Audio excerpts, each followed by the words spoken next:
الله ربي والإسلام ديني ومحمدا رسول الله.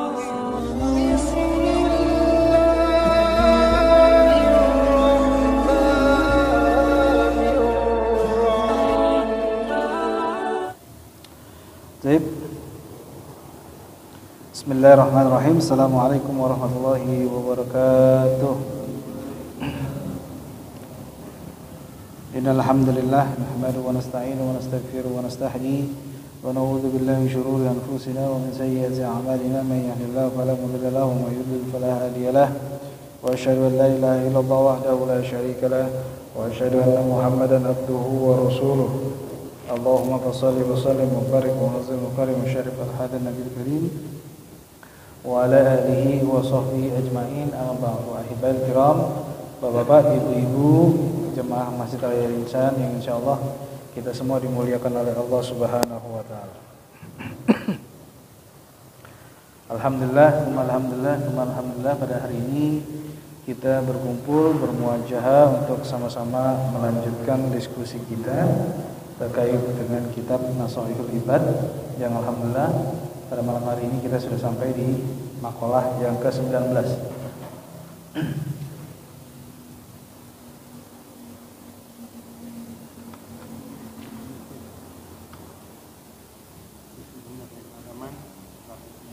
Halaman 117. Ya, kalau dalam kitab terjemahannya halaman 117. Seperti biasa Bapak Ibu, sebelum kita mulai, marilah sama-sama kita kirimkan Al-Fatihah, terutama kepada sanak famili kita, keluarga kita, orang tua kita, anak kita, istri kita, suami kita, tetangga-tetangga kita, orang pernah berbuat baik dalam kehidupan kita, atau orang yang pernah berbuat tidak baik dalam kehidupan kita, untuk guru-guru kita, para masyayikh, para kiai, para alim ulama, dan guru-guru kita dari tingkat TK, SD, SMP, SMA, kuliah. Jika semua mereka pada hari ini Allah telah tetapkan kepada mereka kematian, agar Allah Subhanahu wa taala mengampuni dosa kita dan dosa mereka, menjadikan kubur mereka sebagai Allah dan Jannatul Firdaus. Jika mereka pada hari dalam keadaan sakit, agar Allah Subhanahu wa taala menyembuhkan segala penyakit kita dan penyakit mereka. Jika mereka semua dalam keadaan sehat, agar Allah Subhanahu wa taala terus memberikan keberkahan dunia akhirat bagi kita dan mereka. Al-hadiniyah bidu'atin salihah wa ila hadratin Nabi Mustafa. Al-Fatihah.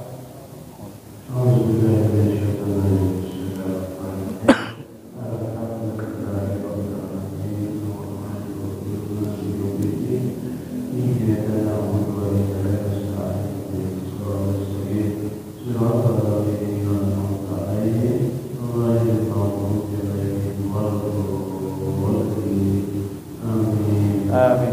Lalu Al-Fatihah selanjutnya wabil khusus untuk diri kita yang pada hari ini, minggu ini, bulan ini, tahun ini sedang memiliki usaha agar Allah Subhanahu wa taala melancarkan segala macam urusan dunia akhirat kita. Al-hadiniyah bidu'atin salihah wa ila hadratin Nabi Mustafa. Al-Fatihah.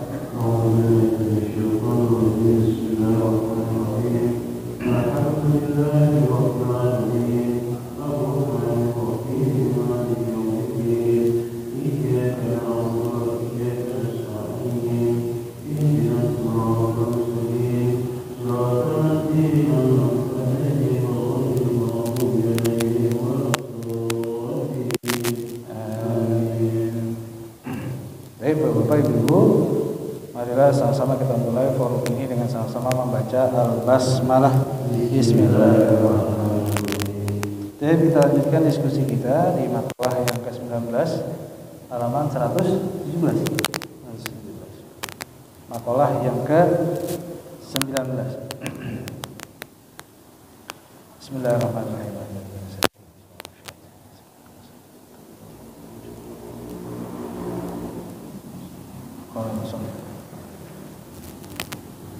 Wal maqalatu tasiyah. Makalah yang ke-19. Anin Nabi sallallahu alaihi wasallam, dari baginda Nabi Muhammad sallallahu alaihi wasallam, annahu, sesungguhnya beliau baginda Nabi Muhammad SAW qala yang telah berkata arba'atun 4 minal khisali dari perkara ya 4 fil jannah ya, di dalam surga khairum minal jannah ya, 4 perkara di dalam surga lebih baik daripada surganya ya, jadi ada 4 perkara di dalam surga itu lebih baik daripada surganya nafsih ya, dari surganya sendiri ya. Apa yang pertama al-khuludu fil jannati khairum minal jannah ya. Khulud artinya selama-lamanya ya, kekal di dalam surga itu lebih baik daripada surganya ya. Al-khuludu fil jannah khairum minal jannah ay italatul iqamah fil jannah an'am li ahliha ya. Wujudu nafsir jannah ya. Jadi menetapnya secara permanen kita di dalam surga itu lebih baik daripada surganya ya. Apa artinya surga kalau kita cuma sebentar ya. Makanya ketika di dalam Al-Quran Nabi Adam alaihissalam salah satu perkara yang digoda iblis yang digoda iblis terhadap Nabi Adam alaihissalam adalah makan buah ini nih ya. Anta ya, jadi kamu menjadi yang kekal di dalamnya anta minal khalidin ya Allah. Jadi kamu akan kekal wahai Adam kalau kamu makan buah ini ya. Jadi kalau makan buah khuldi ya disebut banyak penafsiran ya, kita nggak mendiskusikan terkait dengan buah khuldi itu ya, anggaplah kita paham buah khuldi ya. Buah khuldi itu adalah pemahamannya ketika iblis menggoda Nabi Adam alaihissalam, buah khuldi adalah buah yang kalau Nabi Adam makan antakuna minal khalidin, nanti wahai Adam nanti jadi kekal nanti di dalam surga. Jadi apalah artinya surga kalau kita cuma semenit, 2 menit, 3 menit, sejam, 2 jam. Jadi kekal di dalam surga itu lebih baik daripada surganya itu sendiri. Jadi saya ulangi, kekal dalam surga itu lebih baik daripada surganya itu sendiri. Wal khidmatul malaikati fil jannah khairum minal jannah. Ya. Lalu di khidmahnya, dilayanin sama malaikat di dalam surga, subhanallah ya. Semoga kita semua menjadi ahli surga. Amin ya rabbal alamin. Kita dilayanin sama malaikat di dalam surga itu lebih baik daripada surganya itu sendiri. Ya. Lebih baik dari surganya itu sendiri. Apalah artinya surga kalau kita tidak dilayani? Bahasa gitu ya. Ya. Fa khidmatul malaikat tadullu ala ziyadatil irtifa'i ahlil jannah. Ya, jadi khidmahnya atau pelayanan atau services dari malaikat itu menandakan derajat dan tingkat daripada ahlu surganya itu sendiri. Ya, jadi ahlu surganya. Ya kalau kita menyeleneh mungkin begini, ya mungkin begini. Kita ambil logika kalau kita naik pesawat ayam aja. Ya. Kalau pelayanan di kelas ekonomi beda dengan kelas bisnis, gitu ya. Bahasa paham. Walaupun nggak bisa kita samakan surga itu seperti yang kita logikakan, tapi pemahaman kita orang awam gitu. Ya. Pelayanan di ekonomi beda daripada pelayanan yang ada di bisnis. Pelayanan yang di bisnis beda dengan pelayanan yang ada di VIP. Pelayanan di VIP beda dengan pelayanan di VVIP. Nah begitulah kalau kita pengen disederhanakan, walaupun kita nggak bisa menyederhanakan surga dengan pelayanan yang ada di dalam pesawat, nggak bisa ya, karena beda bentuknya ya, karena beda bentuknya. Tetapi kalau kita bisa pahami dari hadis ini ya, kita dilayani oleh malaikat di dalam surga itu tergantung apa? Irtifa ahlul jannah, tergantung ketinggian ataupun derajat daripada surga yang akan kita tempati nanti ya, kita tempati nanti. Nah kalau pemahaman kita sebagai orang awam begitu. Jadi Antara pelayanan di ekonomi beda dengan di bisnis, bisnis beda dengan di VIP, VIP beda dengan di VVIP. Tapi saya ulangi, nggak bisa kita logikakan seperti itu. Yang penting kita bisa dapat gambaran aja. Ya. Yang pertama khulud, yang pertama adalah khulud yaitu kekal. Yang kedua khidmahnya malaikat, layanan dari malaikat itu lebih baik daripada surganya. Nah, yang terpenting, ya, salah satu yang penting lagi, wajiwarul anbiya ya fil jannah li ahliha khairum minal jannah. Artinya apa? Dekat dengan para nabi. Kita dekat dengan para nabi di dalam surga itu lebih baik daripada apa? Daripada surganya sendiri. Dekatnya dalam para nabi. Ya. Bahkan ada salah satu seorang sahabat kisahnya, ya, saking kecintaannya dengan baginda Nabi Muhammad, ya, siapa yang dulu ketika hidupnya saya pernah zolimi, saya Rasul, saya pernah pukul belakang saya, dibuka lah bajunya Rasulullah dalam kisahnya. Lalu sahabat itu bukan mau memukul tapi ingin memeluk. Para sahabat lain udah pengen. Ini orang kalau sampai bahasa gitu ya, kalau sampai mukul Nabi Muhammad, ya pedang saya siap-siap. Tapi orang itu sahabat enggak mukul, tapi dia pengen memeluk. Karena apa? Karena kecintaan dengan baginda Nabi Muhammad sallallahu alaihi wasallam. Ya, kecintaan dengan baginda Nabi Muhammad sallallahu alaihi wasallam. Bahkan salah satu nikmat, ya, salah satu nikmat kita di dunia yaitu menjumpai baginda Nabi Muhammad dalam mimpi. Enggak semuanya Pak Haji orang bisa mendapatkan kenikmatan itu. Ya. Enggak semuanya cerita ataupun orang bisa mendapatkan kenikmatan itu karena baginda Nabi Muhammad SAW yang datang ke mimpi atau orang yang datang ke mimpi itu bukan setan, artinya setan nggak bisa menyerupai wujud itu. Menyerupai wujud itu, dan itu tidak ada kalau bagi saya setelah membaca beberapa kitab itu merupakan kenikmatan di dunia yang tidak ada bandingnya. Jadi kalau uang itu masih nikmatnya masih kecil, tapi kalau misalnya punya barang mewah itu kenikmatan masih kecil, punya jabatan tinggi itu kenikmatan masih kecil. Tapi kalau sudah bertemu dengan baginda Nabi Muhammad, sedangkan kita tuh terpisah jauh Pak Haji. Kita terpisah jauh. Ya. Kita bertemu, mohon maaf, kita bertemu dengan orang tua kita yang sudah meninggal, itu jaraknya karena kita bertemu. Tapi ini baginda Nabi Muhammad kita nggak ngelihat. Tiba-tiba, subhanallah, datang ke mimpi kita atau datang dalam tidur kita, bahwasanya setan tidak bisa menyerupai wajah baginda Nabi Muhammad. Itu merupakan kenikmatan yang paling indah, paling indah. Ya. Saya dahulu tahadus bin nikmah, Pak Haji, pernah bertemu tetapi tidak bertemu wajahnya. Saya nggak bisa mengatakan itu baginda Nabi Muhammad atau tidak, karena saya bertemu di sebuah padang pasir. Di situ ada seorang yang duduk di atas, lalu banyak orang duduk di bawah. Ya, seperti halnya kayak duduk di mana ya? Di lipan itu dulu, tapi saya di belakang beliau dan saya nggak melihat. Nah itu saya anggap sudah sebuah kenikmatan, walaupun saya masih belum yakin itu adalah baginda Nabi Muhammad SAW. Tapi itu tahadus bin nikmah. Mudah-mudahan beliau, tetapi nggak bisa saya katakan karena yang dikatakan ru'yah biasanya langsung melihat wajah beliau. Ya.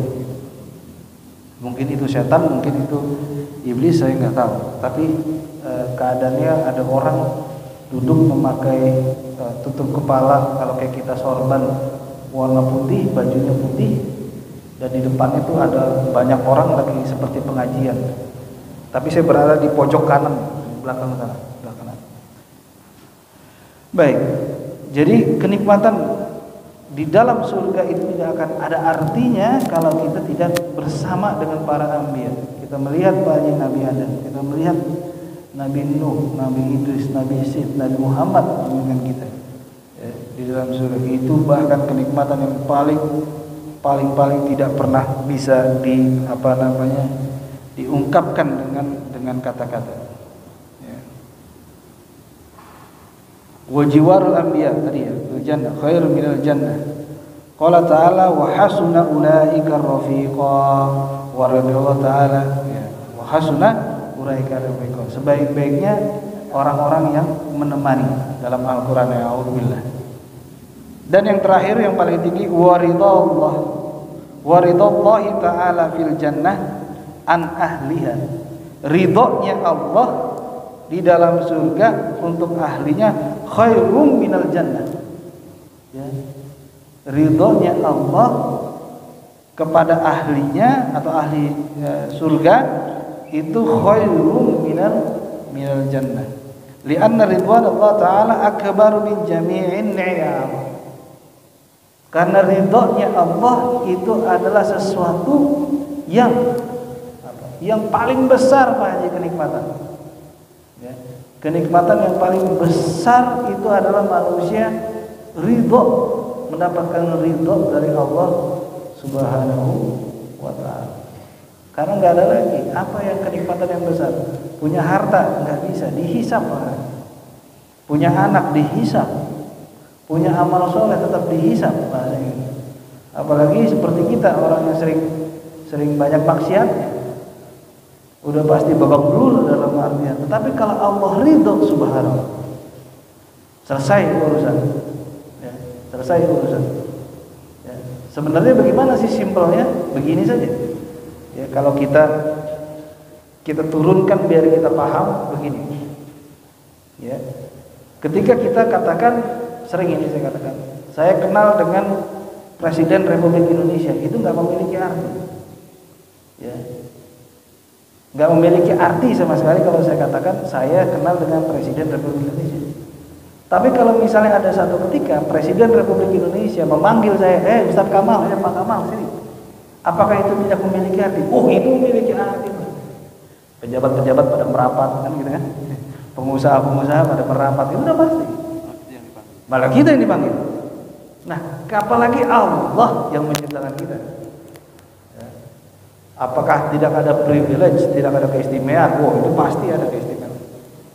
Ya, jadi saya ulangi, untuk menggambarkan kita orang awam, tidak akan ada artinya kalau kita ngomong ke orang, kita kenal dengan Presiden Republik Indonesia, nggak ada arti.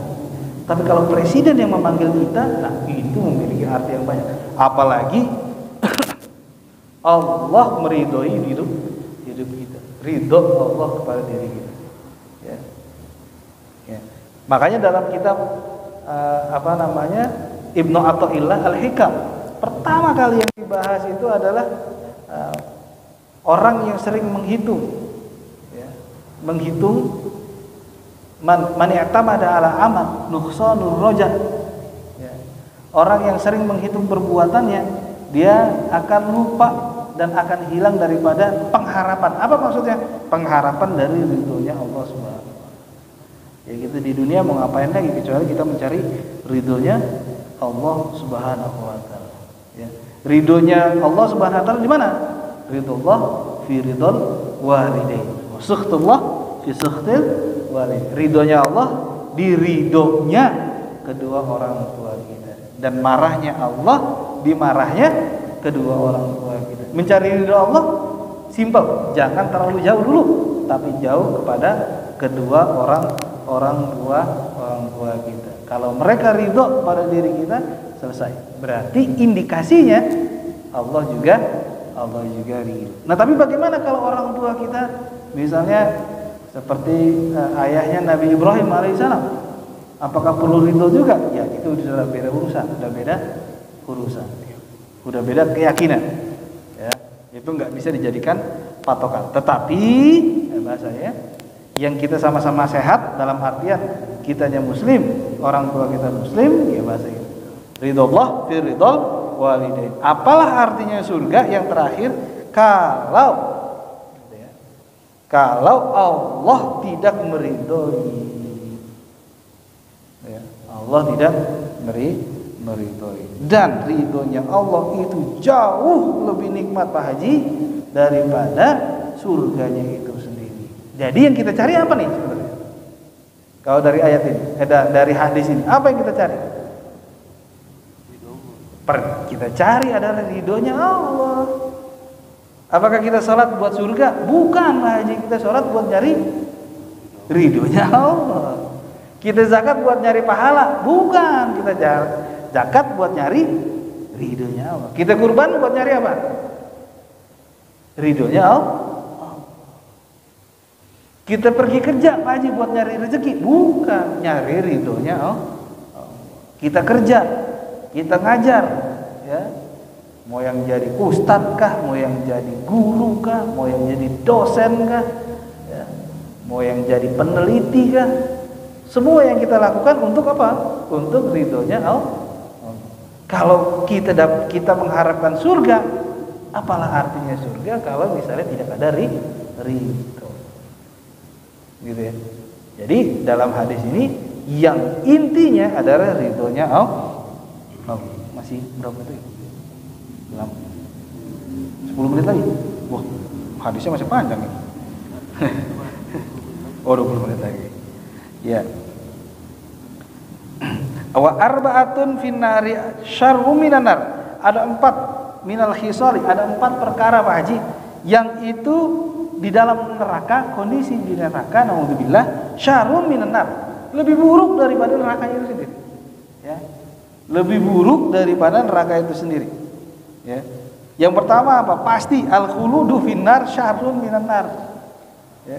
Kekal di api neraka naudzubillah.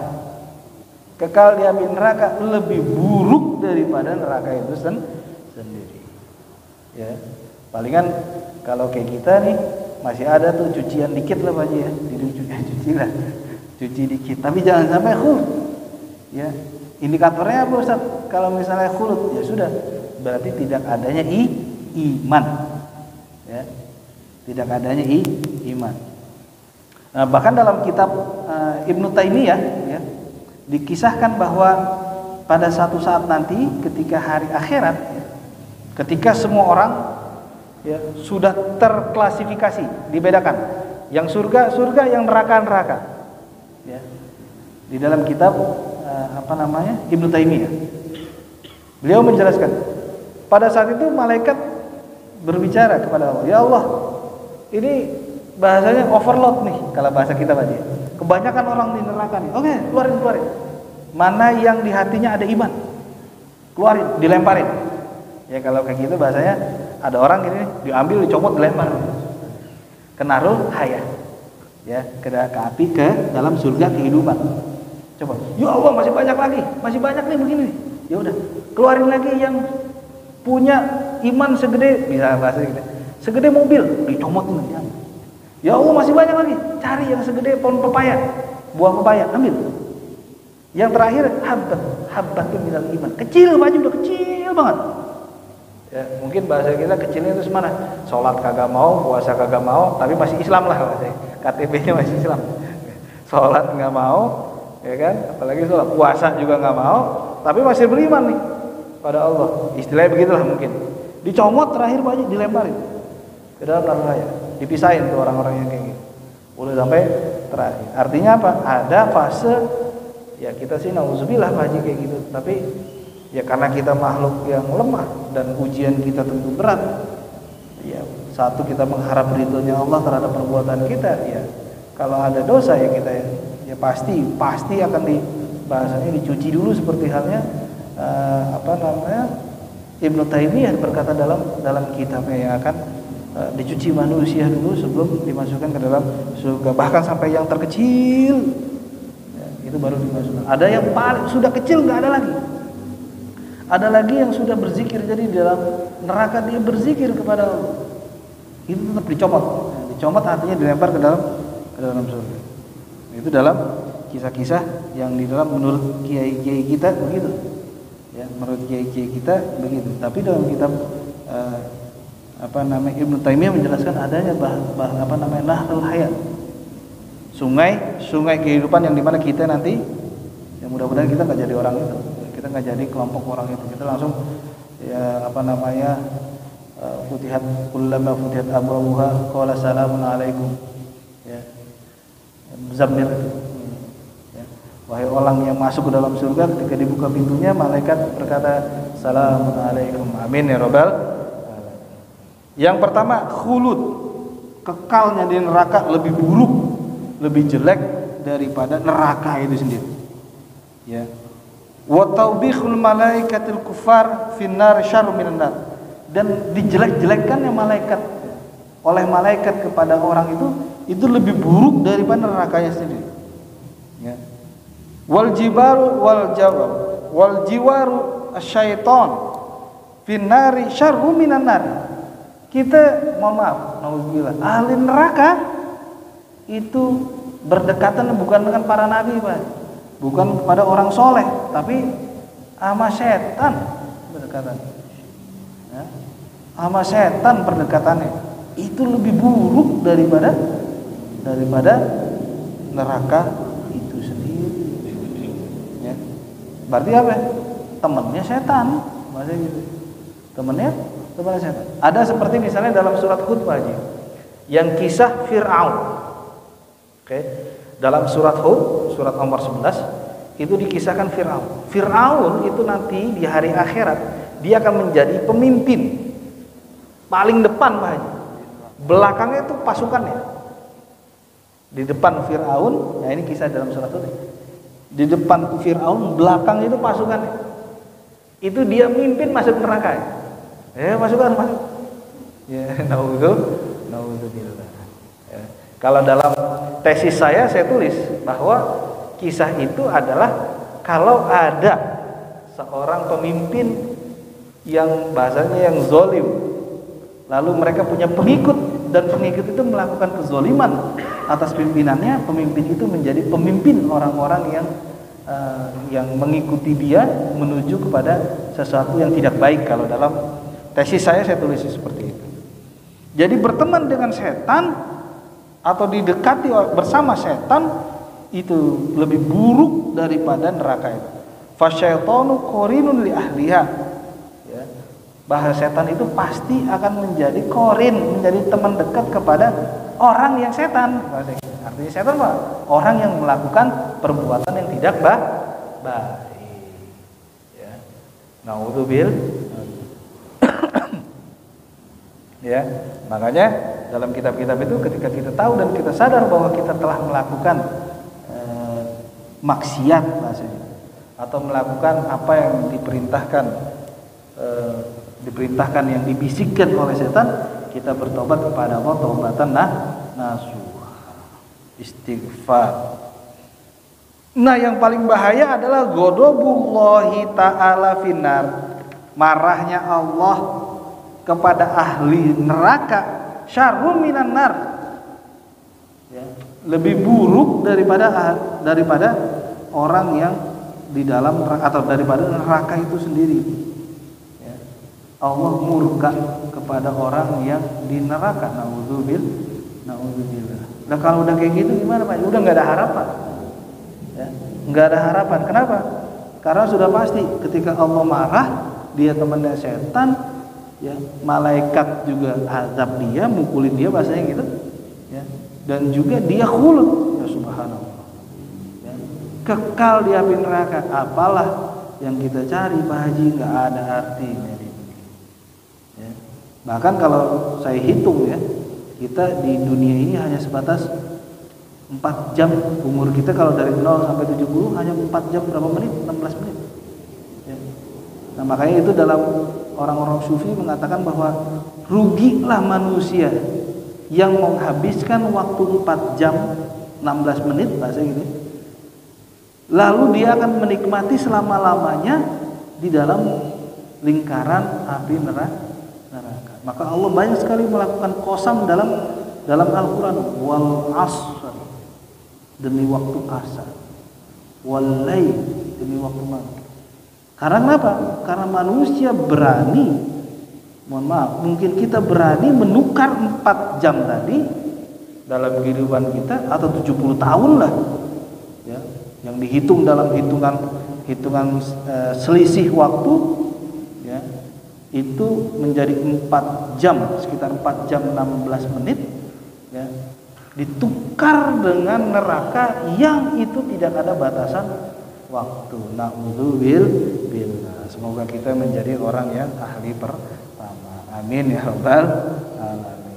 Baik, selanjutnya mungkin ada yang ingin tanyakan Pak Haji sebelum kita tutup, kami persilakan. Iya.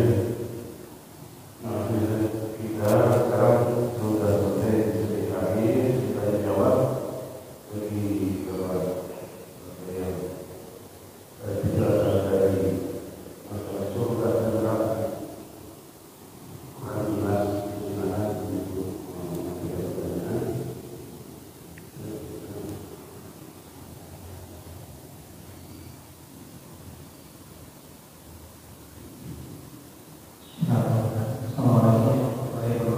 Waalaikumsalam.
Baik, terima kasih Ustaz. Ya.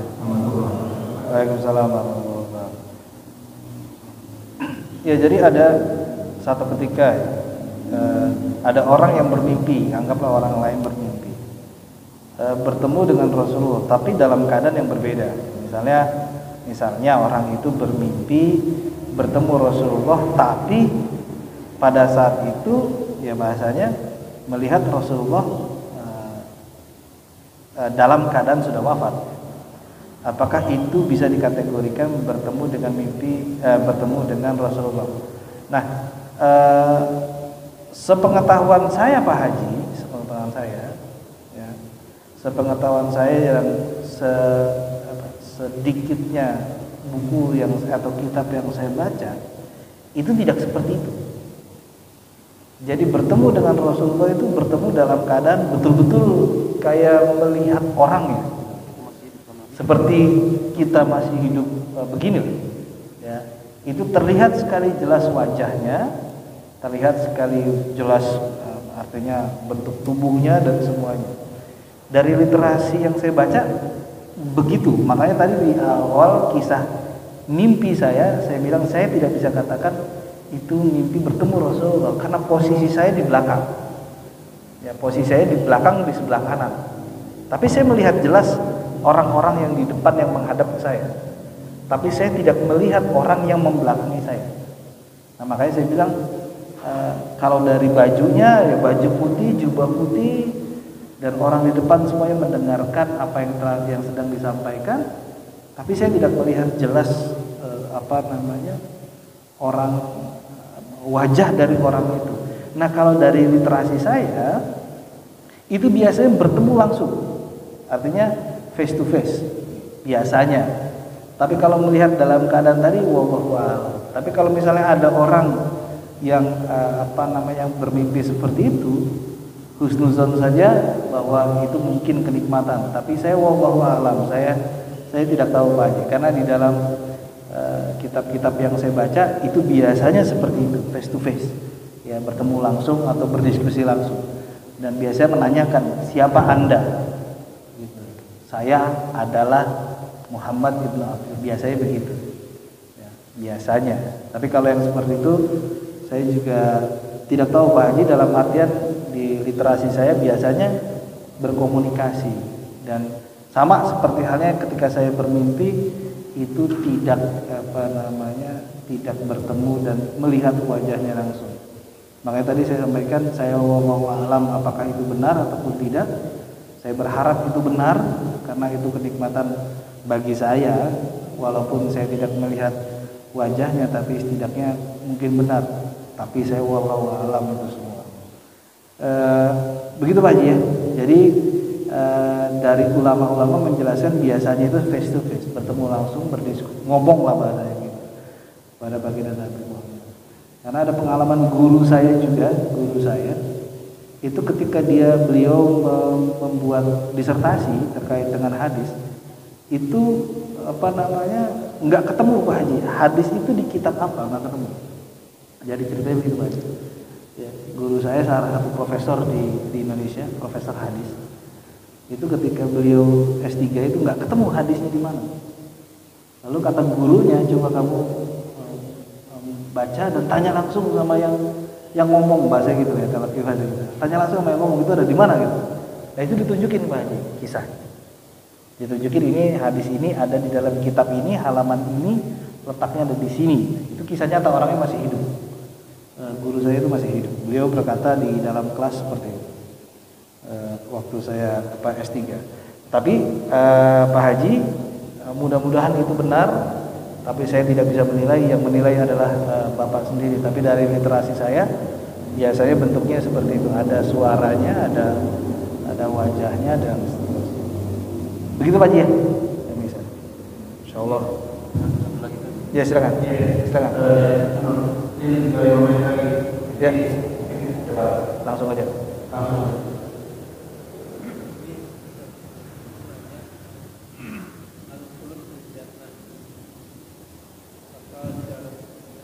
Ya.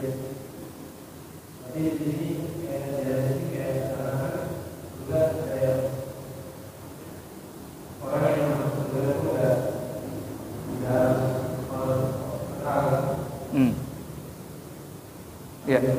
Oh, baik. Berarti ada indikasi bahwa dalam narasi itu, ya, berarti ada surga yang tidak kekal. Enggak, bukan begitu Ustaz maksudnya. Artinya kenikmatan di surga tidak akan bisa terbandingkan jika kenikmatan itu tidak kekal. Oke. Jadi kenikmatan surga yang kekal itu adalah kenikmatan yang karena kekekalan tadi. Ada nggak manusia yang di surga nggak kekal? Nah, ada nabi yang ketinggalan sendalnya di dalam masih, ya kan? Ada nggak kisahnya? Ada. Tetapi bukan, kalau gitu Ustaz, saya memahami bahwa nanti manusia di hari akhir ada surga yang nggak kekal. Oh enggak. Jadi surga di akhir nanti pasti kekal.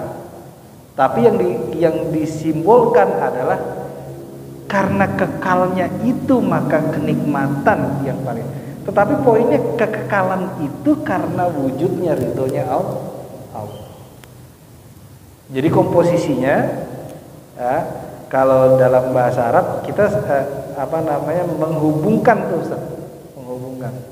Jadi kalau posisinya di hari akhir itu nggak ada lagi bahasanya surga kekal, ada surga tidak kekal.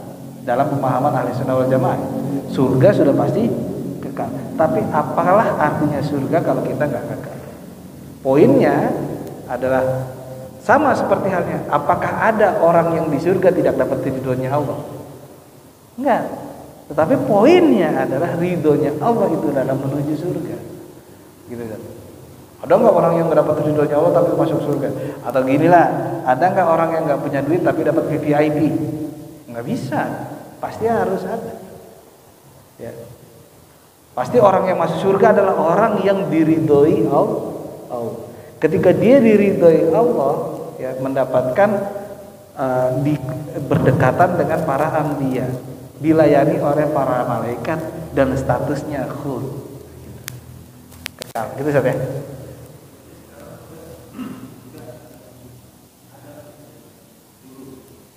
Gimana? Kalau dari zaman Nabi Adam surga sudah ada? Ya sudah. Oh iya belum ada gitu. Penghuni. Iya. Ya. Wallahu a'lam Ustaz. Sekarang sudah ada surga, udah ada. Kalau udah ada penghuninya Ustaz, ntar jangan-jangan kita bagi-bagi kapling ya enggak. Ya.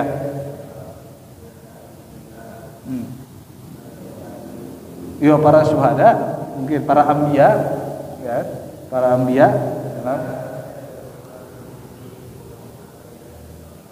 Gimana?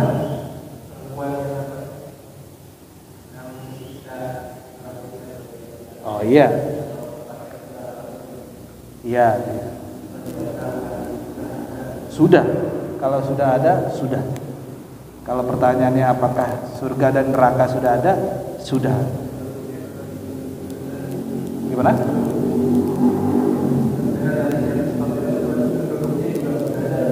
Berarti sudah.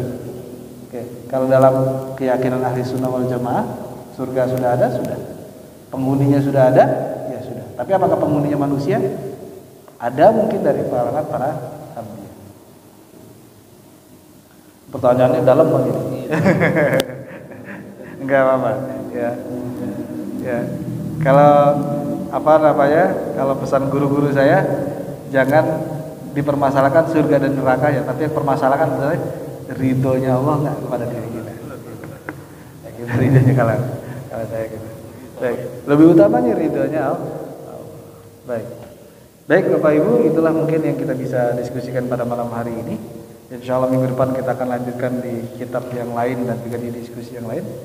Sebelum kita tutup, marilah kita sama-sama mengirimkan Al-Fatihah pagi untuk diri kita, wabil khusus untuk para muhsinin muhsinat, dan juga wabil khusus para pengurus masjid ini dan seluruh masjid di dunia yang menyebarkan ilmu pengetahuan Allah untuk mengingat Allah Subhanahu wa taala dan untuk mencari ridhonya Allah, agar mereka semua diberikan keberkahan, diberikan ridho, dan kita juga oleh Allah Subhanahu wa taala. Amin. Ala hadiniya wa salihah wa ila hadratin Nabi Mustafa Rasulullah sallallahu alaihi wasallam. Al-Fatihah. Al-Fatihah.